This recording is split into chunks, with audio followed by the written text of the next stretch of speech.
Joining me right now is Georgia Congressman and House Judiciary Committee member Doug Collins. Congressman, it's always a pleasure to see you. Thank you so much for being here. Hey, good morning, Maria. I got to get your reaction to Biden yesterday. He's come out with this $700 billion plan talking about Buy America, and, which is what, of course, President Trump's plan is, but also saying he wants to do away with shareholder capitalism. What's your take?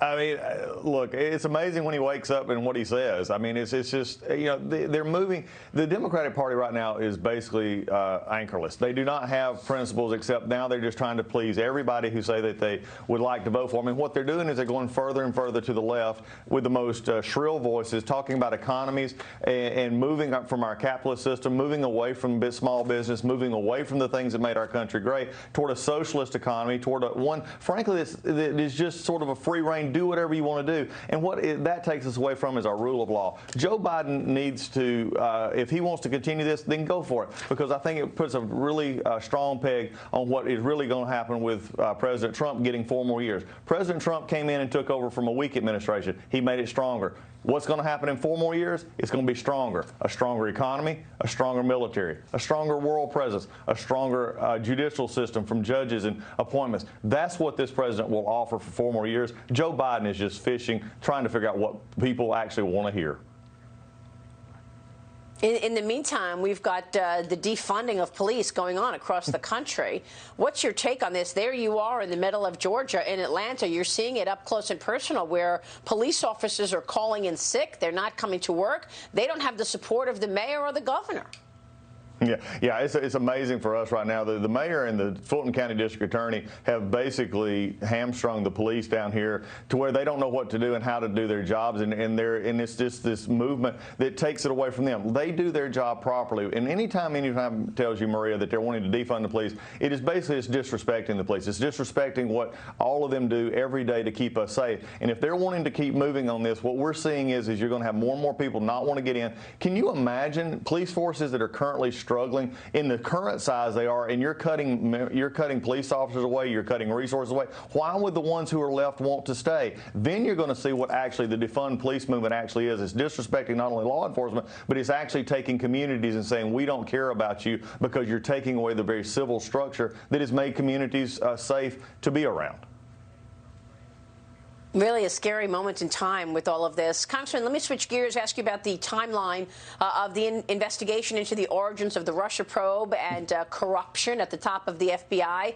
Sources telling Fox News that U.S. Attorney John Durham is looking to wrap up the investigation by the end of the summer. The AG, of course, AG Bill Barr, told me in an interview exclusive 2 weeks ago that we are likely going to have real developments by the end of the summer. Several lines of the probe, though, are not complete. Where are we in this?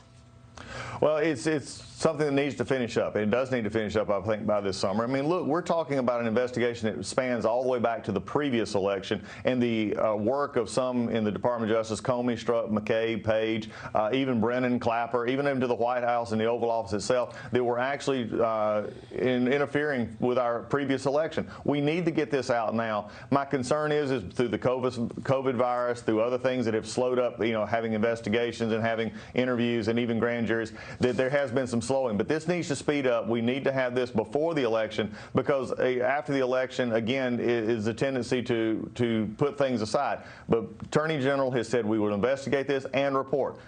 Durham needs to bring that report out. We need to hold those accountable, because if we don't hold them accountable, Maria, then what's going to stop somebody else from saying, well, I'll do this again and nobody's going to care? This has to be done, because it should never happen to a president. It should never happen to a candidate ever again. It's just extraordinary, some of the things that they did against this president. Let me ask you about this tax return decision. The Supreme Court ruling 7-2 that New York State prosecutors can access President Trump's tax returns. But at the same time, the court declined to give Congress access to those tax returns, having been subpoenaed by Democratic-led House committees, including yours. The president responding during his interview with Hannity last night. Watch. I'm under tax audit. I have been for a long period of time. We made a deal a long time ago, and once I ran for politics, that deal was like we didn't make it. So I'm under a continuing audit.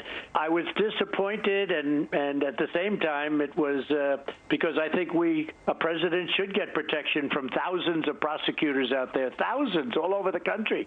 They could go after you, and you're supposed to be running the country. Yeah. Congressman, where is this going? Well, unfortunately, the Supreme Court gave a prosecutor just freedom to go on a fishing expedition, which is just wrong, especially a partisan one that we're looking at right now. Many of the things that they were originally investigating have either been settled or have finished, and now we're re-upping this. But let me just go back to something, because I fought hard against Jerry Nadler and Adam Schiff and the rest on this issue of the Congress and getting this information. The Supreme Court upheld exactly what they should have held. The Democrats want everybody to believe they were doing everything proper, that they were doing everything they should, and they were nothing but a partisan witch hunt, a hack job that Pelosi and Schiff and Nadler were on. And I'm glad to see that the rule of law actually stood up, and that we do have congressional oversight. We should be doing what we should be doing, making sure the administration is on any administration from any time. Congress should do its job. But when you go overreach, and you have overreach like this, I'm glad to see that it got slapped down just like it should have done. Well, I mean, this is the question that I've been asking you and a lot of your colleagues now for weeks. How much time are you guys spending investigating President Trump versus investigating national security and things like China, who's been eating our lunch now for decades, and yet your colleagues have been looking under the bed for ghosts in the Russia collusion narrative, which never materialized, and you missed China the whole time. I mean, really, Jerry Nadler continues to investigate Trump and ignores all this other stuff. Oh, tell me how Speaker Pelosi, Jerry Nadler, Adam Schiff can look the American people in the face and say, we've been on the job working for you. They haven't. That's a joke. For the Speaker or any of them to say that we're trying to work for the American people, when they give them the record of the 116th Congress, it's more than a do-nothing Congress. It is a do-something Congress. It's an investigate the president. It's a political hack job from a Congress that said we wanted to help people. And instead, all they have been doing, as you said, looking behind doors, looking under the bed, trying to find something against this president, because they don't seem to care about actually changing people's lives. They only care about the November election and trying to defeat Donald Trump. Well, look at their constituents. Look at San Francisco. That's a mess. Look at California. I mean, it's just amazing. Congressman, good to see you. Thank you so much. Congressman Doug Collins joining us there on all of the above.